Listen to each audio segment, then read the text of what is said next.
Hello, thanks for tuning in. I'm Keith, and today I'm going to do the part two of showing you my Overkill collection and a bit of a review on each album. And then right at the end, I'm going to do a ranking on the whole 20, the whole discography of Overkill. So if you caught my last video, what I do is I've just listened to a lot of these. The ones I don't know as much, I've given them multiple listens. And so anyway, I'll just get straight into it. I did the first 10 in my last video, and this is the more recent 10. So came out in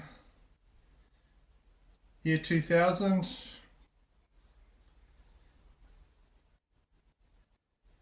That is Overkill, and the album is called Bloodletting. So this is an album where the band is returning to speed thrash metal roots. So instead of the normal two guitarists, which were Sebastian Marino and Joe Cameo, they've just got one guy, and that guy is Dave Lintz. And for me, his guitar playing is the best thing about this album. I like his playing on the song My Name is Pain. My favourite song is on the album is Death Comes Out to Play, just basic Overkill. My least favourite would be on that album is Let It Burn, and this is just another Overkill album. I could do with some editing. They're just getting a bit long for me. 5 to 10 minutes I think could be easily cut from that album. I find Blitz's vocals a bit pitchy on there, and he just does not sound quite as good as he usually does for me. Together with some sort of forgettable gang vocals, makes this album quite low on my list of top stuff from these guys.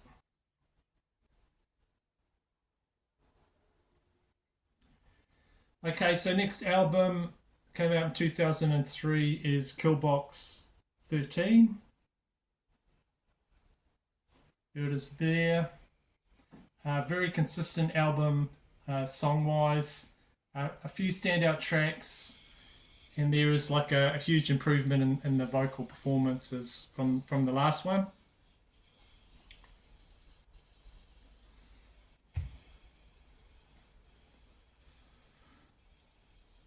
So Devil by the Tail is a good head banging song, and no Lights just opens the thing, really well, beautifully before it just melts your face. That one just melts your face.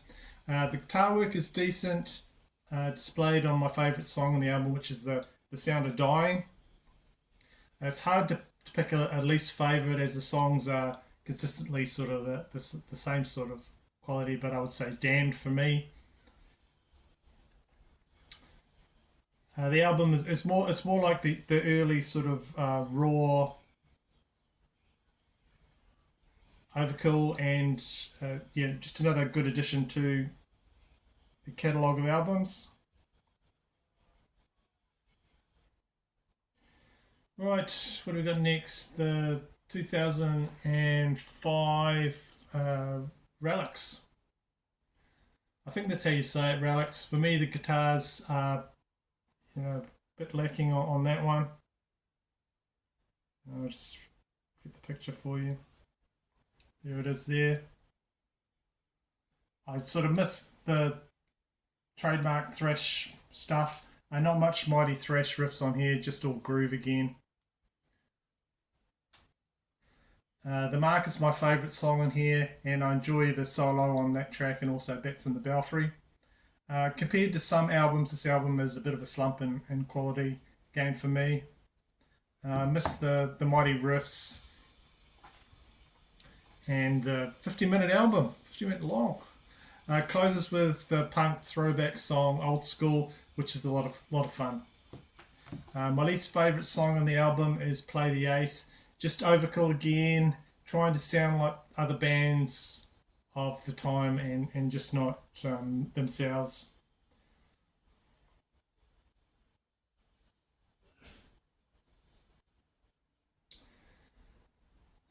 Right, I would not. I don't think I'd recommend this album if you're a new listener to and wanting to get into Overkill. There's plenty of albums to come, and I'm going to talk about.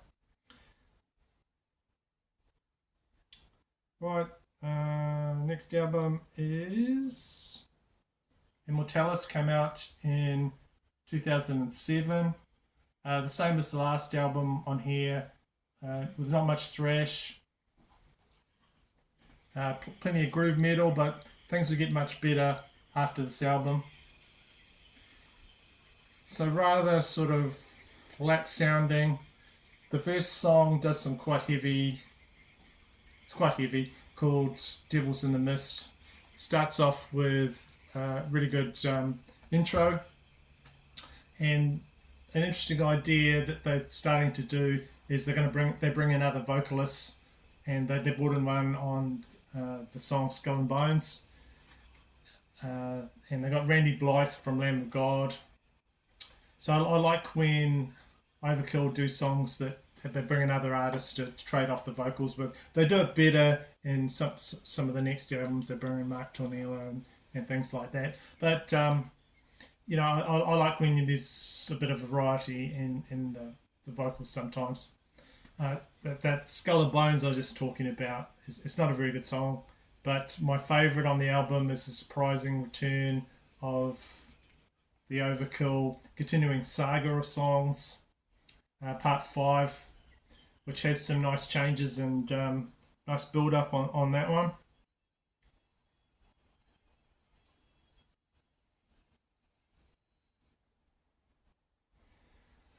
Okay. My least favourite song. I've got to talk about my least favourite song as well, haven't I? Would be Charlie Get Your Gun. And this is the first studio album to include drummer Rob Lipnicki.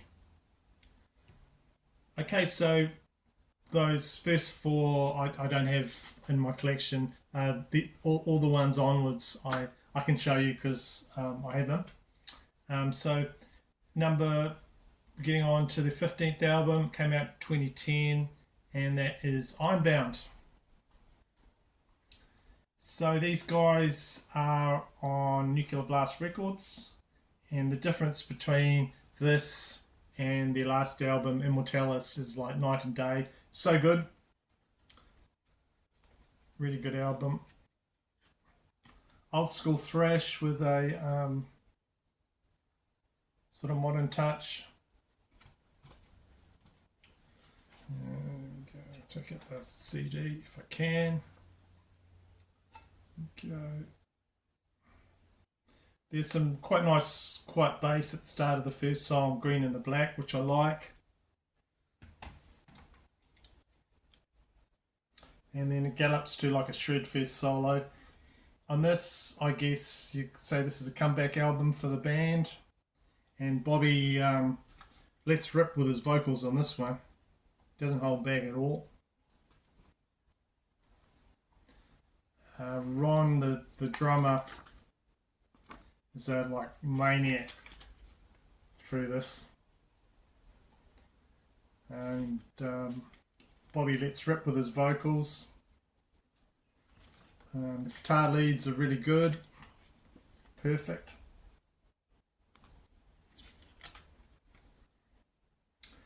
Each song sort of stands on its own.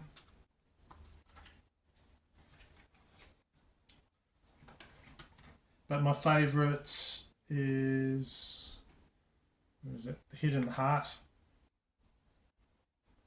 which has a really good pace to it. My least favourite is In Vain. But it's hard to pick a least favourite as there's just so many good tracks on this album.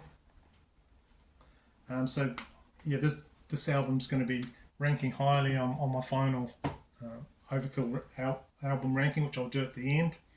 I'll rank the whole 20. Okay, so next album is the Electric Age, which I have on vinyl, and that came out in 2012.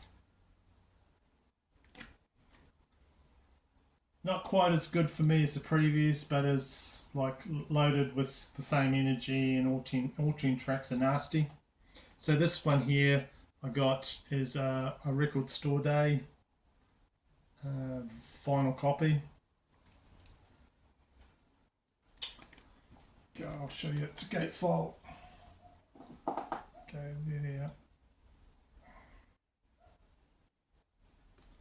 So there's quite a few bonus tracks on here, quite a few live tracks there. And that's all those live tracks are taken from the I'm Bound Australian tour. All the songs are pumping. Electric Rattlesnake is on many set lists that they still do, and Drop the Hammer Down is great. My favourite on the album is Old Wounds, New Scars, which is just total thrash madness, and the driving drums and just Bobby screams. He's great on that. You know, just some of the lyrics are really cool. You got a lot of mouth for a Jersey white boy. I like that. He says that. My least favourite would have to be track number 5, Save Yourself, on here. Not very memorable. And then the album finishes with quite a mellow song. It's called Good Night.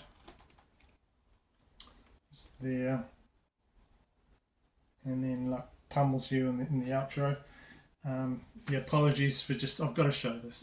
This is one of my most bright records, and man, this is bright. Look at that. Shocking.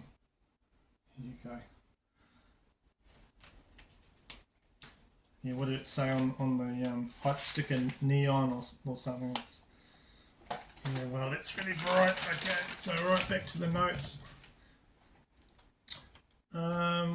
2014, and this is the edition to get of White Devil Armory. It's got the additional bonus tracks on it. So more high speed sort of thrash, again sticking with what works for them.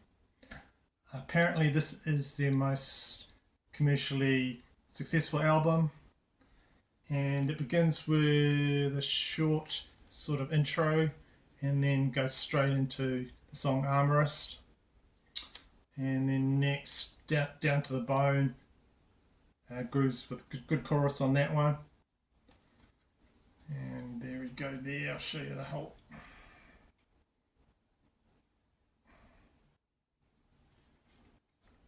So my favourite on the album is In the Name, right down the bottom there. Bobby does a good job on the vocals, and it chugs along at a top pace.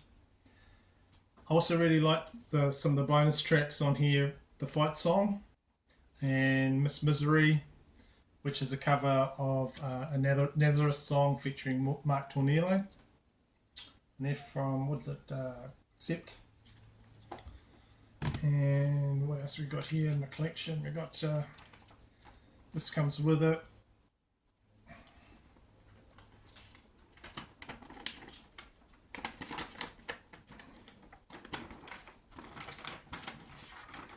Like a CD poster.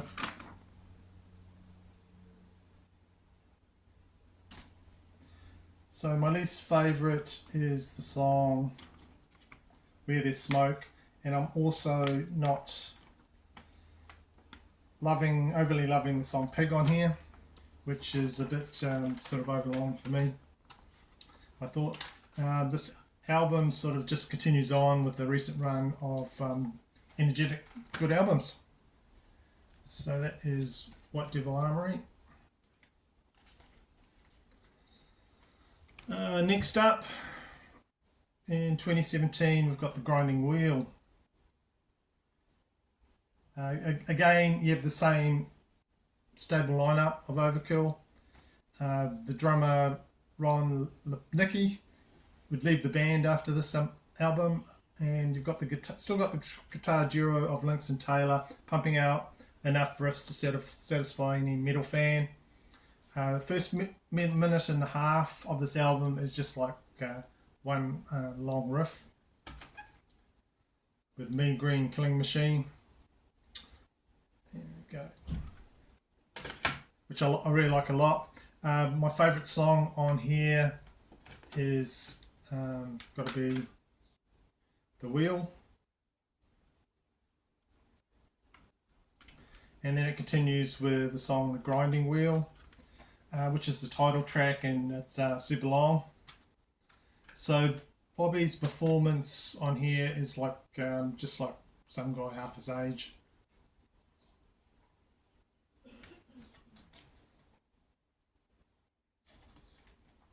Lots of memorable thrash anthems, and with just like a bit of punk thrown in there. My least favourite song included would be Shine On, which is, you know, just a ballad type song. Interlude ballad, yeah, just a short break from the usual madness. Right, so then we're going on to what I've got on, another one I've got on vinyl, and that is The Wings of War, which came out in 2019. So by now we're used to getting a solid thrash album from them every 2 to 3 years, and The Wings of War is no different. The only change they have is with Jason Bittner's on drums. The rest of the lineup is the same. Of course, you've got Dee Verney still being the great bass player he is, and Bobby Blitz bringing a lot of personality to the track. Batshit Crazy. There you go, that one there.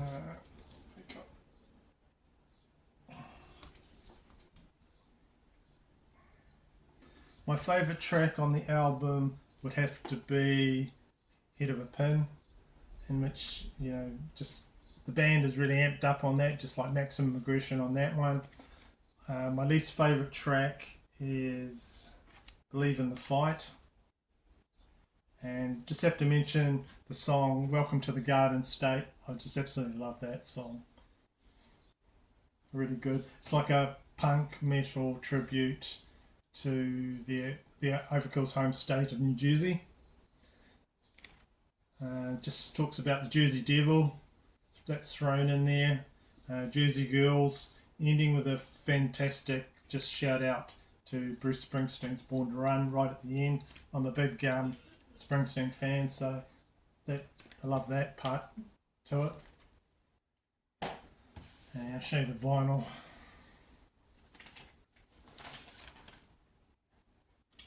There you go. There.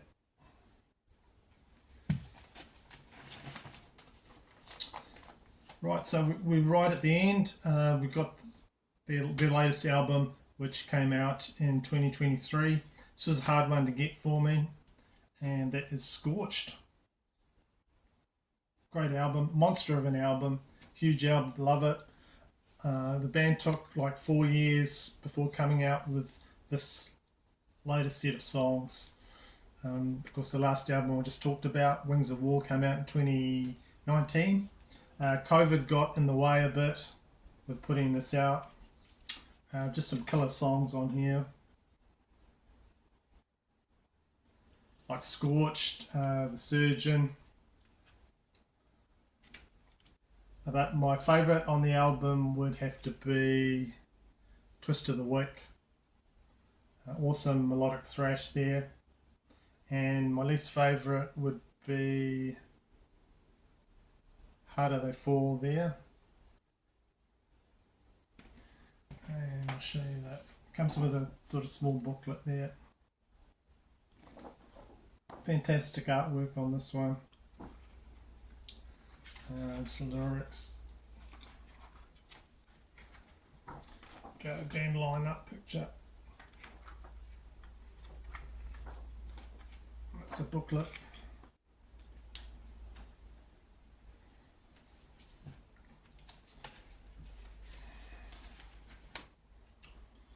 And record.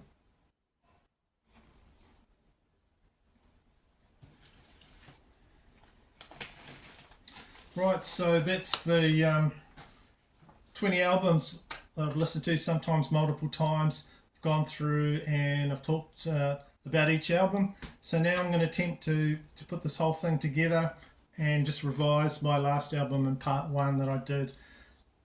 Try and fit everything in. I don't think my first 3 albums has changed so much in the ranking. I'm going to do a complete ranking, and as always, it is the least favourite album to my favourite. Okay, so my least album I've got down the bottom is Immortalis, number 20, down the bottom.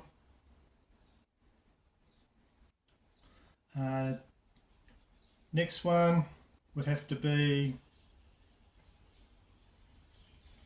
Bloodletting, number 19, down the bottom.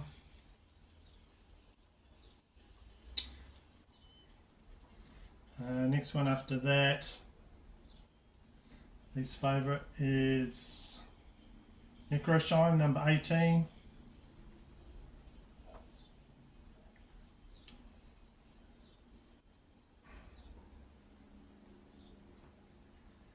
Number 17, Relics. Working our way to my top. Number 16,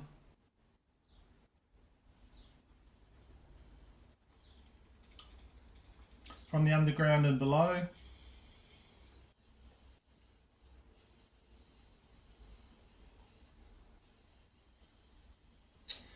Number 15,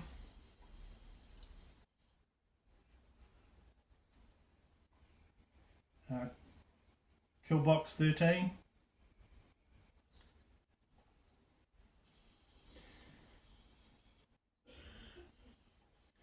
Number 14, The Killing Kind.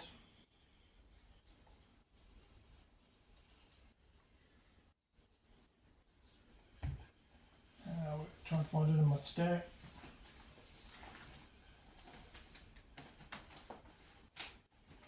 Number 13, The Electric Age.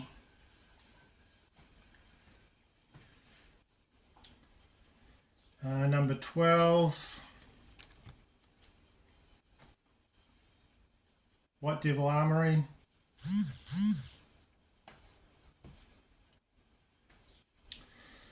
Number 11, WFO.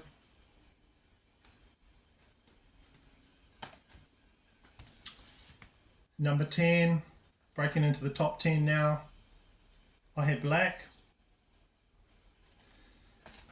You know, a lot of these albums I think are all good albums, and my rankings of course change all the time, but today this is how I rank them all. Number 9, the top 9, Grinding Wheel.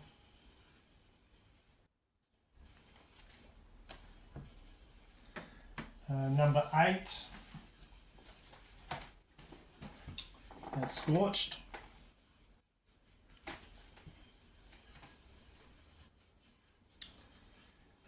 We've got number 7. That's over here. Ironbound.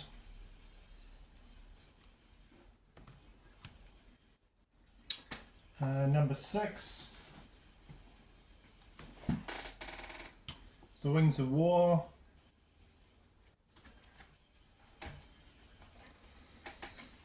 Now we're getting into the heavy hitters. Love all these albums. Number 5, Under the Influence.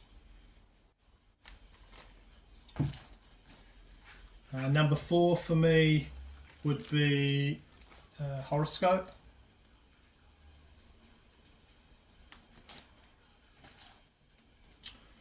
So number 3, we're getting down to number 3, and that is Feel the Fire.